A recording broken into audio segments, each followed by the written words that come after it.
Chapter 1, Mishnah 5.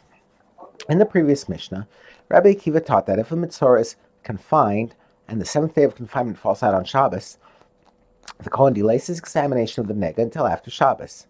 He then added that this delay leads in some cases to a more lenient law and in other cases to a more strict law. Our Mishnah explains the cases of leniency. The Mishnah will point out leniencies for each of the three signs that confirm Tuma: 2 white hairs inside the nega, a patch of healthy skin inside the nega, and the spreading of the nega. The Mishnah will list a number of leniencies in the case of each of these three signs. How does delaying the examination lead to leniency? The Mishnah begins by illustrating the leniencies that can arise in the case of 2 white hairs. On Shabbos, the nega has 2 white hairs in it, and then after Shabbos, before the Kohen had a chance to check the nega, the white hairs disappeared. Or, on Shabbos, the nega had 2 white hairs, and after Shabbos, they turned black. If the Kohen would have examined the nega on Shabbos, he would have declared the person a confirmed mitzvah, because the nega had 2 white hairs. But now that he examines it after Shabbos, he does not declare the person a confirmed mitzvah, since the nega no longer has white hair. Another case where the Kohen does not confirm the person as a mitzvah when he examines him after Shabbos.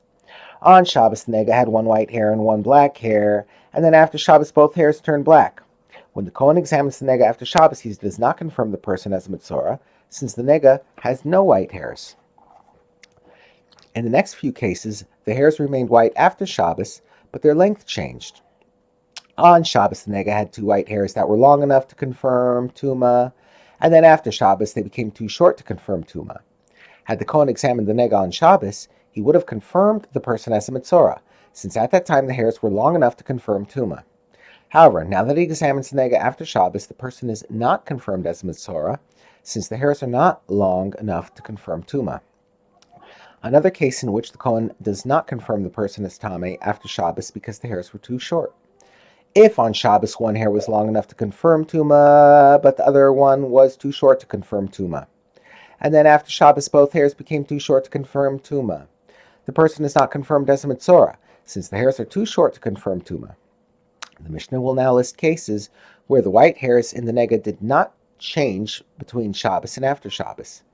Rather, in these cases, certain types of skin condition is developed under or near the white hairs, and because of this condition, the hairs do not confirm Tuma. The Mishnah will deal with 4 types of skin conditions. 1. A boil. 2. The healing skin of a boil, which is the thin layer of skin that forms when a boil begins to heal. 3. A burn, or 4. The healing skin of a burn, which is the thin layer of skin that forms when a burn begins to heal. The Mishnah will also deal with a case where the area under or around the hairs turned into a bohak. A bohak is a patch of white skin that is duller than the 4 shades of white listed in Mishnah 1, and therefore does not qualify as saras. On Shabbos, the nega had 2 white hairs in it, and after Shabbos, a boil appeared underneath the 2 white hairs or underneath one of them. Since both or one of the hairs is in the boil and not in the nega, they cannot confirm it as tameh. Or after Shabbos, the boil surrounded both white hairs or one of them. That is, a thin strip of boil appeared around both or one of the hairs. Since the boil is not saras, it separates between the area under both or one of the hairs and the rest of the nega. Therefore, the hairs can no longer confirm Tuma. Or after Shabbos, the boil separated between the white hairs. That is, a thin strip of boil appeared between the 2 white hairs. Since the boil itself is not saras, it divides the nega into 2 negaim, and each nega has only 1 white hair. In all these cases, if the Kohen would have checked the nega on Shabbos, the person would have been a confirmed mitzvah, since at the time the nega had 2 white hairs. However, now that the Kohen examines it after Shabbos, he is not confirmed, since the boil causes that the nega no longer has 2 white hairs. Similarly, if after Shabbos the healing skin of a boil, a burn, the healing skin of a burn or a bohak appeared under the white hairs, surrounded the white hairs, or separated between the white hairs, the person is not a confirmed mitzvah. A burn is not saras at all, while the healing skin of a boil or a burn is a different type of saras. A bohak is also not saras, since it is duller than the 4 shades of white that qualify as saras. Therefore, these things have the same law as a boil, and if they are under the white hairs or surround or separate between them, the nega is not considered to have white hairs in it, and thus the person is not a confirmed mitzora. Having discussed cases where the nega had the confirming sign of white hair on Shabbos, the Mishnah now deals with cases where it had a patch of healthy skin, michya, inside it on Shabbos. There are three things necessary for a patch of healthy skin to confirm tuma. 1. The patch must be large enough to contain a square the size of a lentil. 2. The patch must be in the middle of the nega with a strip of nega surrounding it on all sides. 3. It must be one large patch, not several smaller patches that add up to the size of a square lentil. The Mishnah will list cases in which a patch of healthy skin lost one of these requirements after Shabbos. On Shabbos, the nega contained a patch of healthy skin, and after Shabbos, the patch disappeared.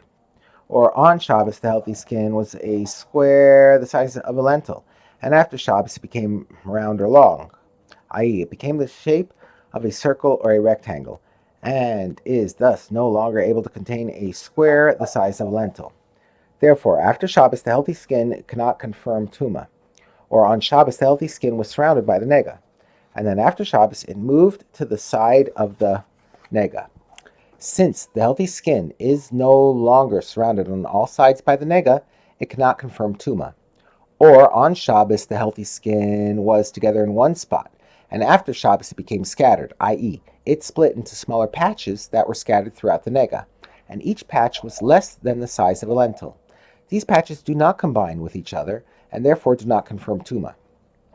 The Mishnah will now list cases where after Shabbos the healthy skin cannot confirm tuma because one of the skin conditions mentioned earlier in the Mishnah developed on or around the healthy skin. On Shabbos the nega had a patch of healthy skin, and after Shabbos a boil spread into the healthy skin. That is, it spread over the entire area of the healthy skin. The Kohen cannot confirm the person as a mitzora after Shabbos because the boil is not healthy skin, and the original healthy skin is no longer there. Or after Shabbos, the boil surrounded the healthy skin, divided it or decreased it to less than the size of a square lentil. If the boil surrounded the healthy skin, it cannot confirm tuma, because the boil is not saras, and thus separates between the nega and the healthy skin. Therefore, the healthy skin is not considered to be inside the nega. If the boil divided the healthy skin, and each section of healthy skin is less than the size of a square lentil, the healthy skin cannot confirm tuma because each section of healthy skin is too small to confirm tuma. If the boil decreased the healthy skin to less than the size of a square lentil, there is no longer any healthy skin that can confirm tuma because the boil itself is not healthy skin, and the remaining healthy skin is too small to confirm tuma. Or on Shabbos, the healing skin of a boil, a burn, the healing skin of a burn, or a bohak covered the healthy skin completely, surrounded it, divided it, or decreased it to less than the size of a square lentil. The healing skin of a boil, a burn, the healing skin of a burn, and a bohak are either not saras at all or are a different type of saras. They are also not considered healthy skin.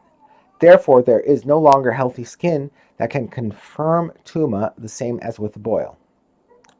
The final part of the Mishnah deals with cases where on Shabbos the nega had the sign of tuma spreading, and then after Shabbos the spreading was no longer capable of confirming tuma. On Shabbos the nega spread, but after Shabbos the part that spread disappeared. Since after Shabbos the nega is back to its original size, it no longer has the sign of tuma of spreading. Thus, the person is not a confirmed mitzora. Or after Shabbos the original nega disappeared, and only the part that spread remained. Since the original nega disappeared, it is not considered to have spread. Or after Shabbos the nega and the part that spread became smaller, so that this, the nega, and that, the part that spread, together do not measure the size of a gris. Since the total size of the nega is less than a gris, the person is not a mitzora at all. Or after Shabbos, a boil, the healing skin of a boil, a burn, the healing skin of a burn, or a bohak divided between the original nega and the part that spread. In these cases, the nega is not considered to have spread, since the part that spread is not connected to the original nega. The Mishnah summarizes. All the above cases are situations where pushing off the examination until after Shabbos causes a leniency, because if the Kohen would have examined the neg on Shabbos, he would have confirmed the person as a Metzora. But now that he examines it after Shabbos, he does not confirm him as a Metzora.